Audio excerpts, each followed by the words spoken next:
What's up, everybody? This is going to be a quick update. First of all, I got to talk about the portfolio. I'm building a $1 million portfolio right here on YouTube, transparently sharing every step of the way. We're at $78,212. We have put in a total of $82,500. If you've been following along, you know we were down way more than this. Now, all time, since February 15th, 2022, we are only down $4,000. We've had a really strong week. We're up $9,144 on the week. If you think about that, like making $9,144 in a week just kind of like blows my mind. That won't happen every week, obviously, but it feels really good when it does. And then on the day, we're up $1,400. Very quickly, here is the portfolio. So you know if I own the stocks I'm talking about, we're gonna talk about 8 stocks that are down 50% from their highs. And I want you to know which ones I actually own and don't own. So I've got Snowflake, Crowdstrike, Meta, Datadog, Gitlab, Rocket Lab, Tesla, MongoDB, The Trade Desk, and Cloudflare.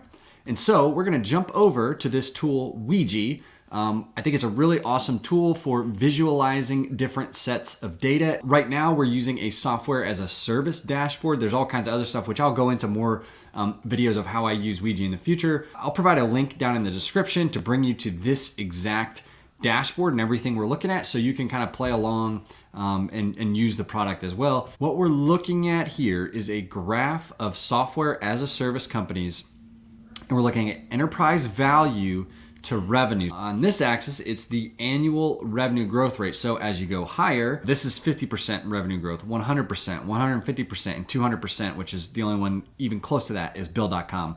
That's because of acquisition, so it's not organically that high. What you want to see here, theoretically, is a company that is less far to the right, because that's the revenue multiple, but higher on the revenue growth rate. So the companies I own, Snowflake is at almost 32 times EV to revenue, and they're growing revenue at almost 100% year over year organically, which is pretty impressive.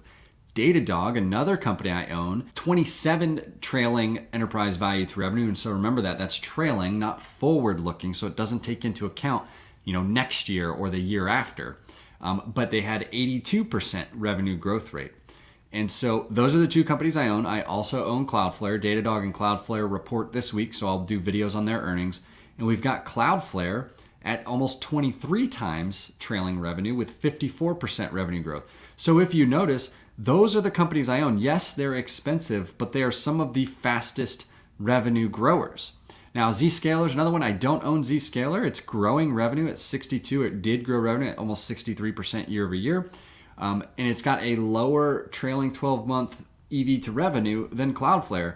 So one thing that I would consider is, hey, why do I own Cloudflare when Zscaler actually has faster revenue growth and a lower multiple? Then you have to dig down into your knowledge about the stock and the platform and then their potential growth rate. And the short answer for me on that is that Cloudflare, I think, has a larger opportunity set ahead. They have a shorter and a faster sales cycle, which allows them to innovate faster. And I think it's also better for the environment that we're in. Then Zscaler, which generally has longer sales cycles. And I do have some questions about other companies that are coming in to compete in their market. And then we've got Atlassian here, which has been a market beater for a very long time and one of the most efficient companies around when it comes to the amount of sales and marketing they have to do to sell their product. They have a very low ratio of sales and marketing to revenue. But anyways, my concern was that they only had 30% annual revenue growth and their EV to revenue is almost 21, so it's right at 20.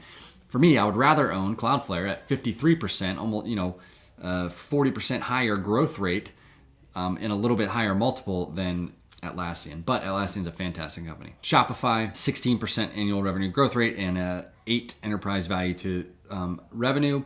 And then Twilio, 48% growth with a 3.9.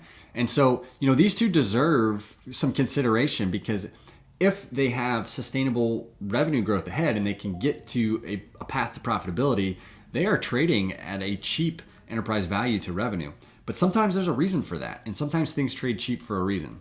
All right, anyways, that's first dashboard. We'll jump through a few more of these. And this is the thing, all of these stocks, this is a 50% decline right here. and this is a 60% decline. So basically every single one of them is down 50% or more from all-time highs. And we've got Twilio, which is down 77%, Cloudflare, which is down 76%, and Shopify down 78% from all-time highs. So the question is, are these stocks buys, or are they never going to recover and we're just catching falling knives here? Okay, this dashboard is just company value, company market cap, which not too concerned with that, because what I care about more is looking at things like their total revenue and then the annual revenue growth rate. So what we want to see is we want to see companies with more total revenue growing faster, because that means they're growing revenue faster off of a bigger number, which is harder to do. So it could be really easy if you have, not to say that growing revenue at 180% per year is easy, but if you only have 500 million in revenue, it's a lot easier to grow at 180% than if you have 3 billion in revenue, which is what Twilio's at. So, you would pretty much never expect a company with that much revenue to grow that fast. And so the fact that Twilio is at $3.1 billion in revenue, growing at 48%, is pretty impressive. And so that's how we can use this chart. Okay, and this is a painful chart to look at with these companies, but what we want to look at is, do they make progress on their EBITDA margin and EBITDA profitability over time? So this is EBITDA, earnings before interest, taxes, depreciation, and amortization. And we can see that Snowflake, the company I own, has almost minus 50%, so minus 47% EBITDA margin and minus $671 million in EBITDA. So I want to see that obviously improve over time, right? But the most impressive of the bunch is Atlassian, which again, talked about Atlassian and how it looks like it's got a premium valuation for its revenue growth rate. Well, this is why. Because Atlassian has an EBITDA margin of 1.6% that should improve over time, and EBITDA of $42 million versus these other companies, which are all negative. And then Datadog too, 2.5% EBITDA margin and $30 million in EBITDA. Again, we're looking at last 12 months of profit here. We can see net income on all of these companies other than Datadog was negative. Datadog barely squeaked by with $2 million. The rest of them are negative. I'm okay with this as they're investing for growth, but we've got to make sure these other charts line up. We've got to make sure that revenue growth continues to either stabilize or accelerate, which is unlikely as companies get larger. We want their EBITDA margins to improve, and we eventually want them to get to net profitability. But if they're investing for growth and they're effective at that, it's okay if they're unprofitable. But if that strategy starts to break and their growth slows down and they continue to be just as unprofitable, that's a red flag. All right, and so that was the software as a service dashboard. It's important to me because I own a lot of those software as a service stocks, and I look at them. I love to compare them against each other as I try to think about what companies do I want to invest in and why. It helps to see them in comparison, and then you obviously have to dig into each. But they've got all kinds of dashboards, so I'll share the link. Let me know if there's another dashboard you want me to look at and review in a video. They've got everything from Kathy's ARC, Big Energy, the Giants, FANG, worst performing S&P 500 stocks over the past year. Let me know in the comments if you've got another chart you want me to review, and have a great day.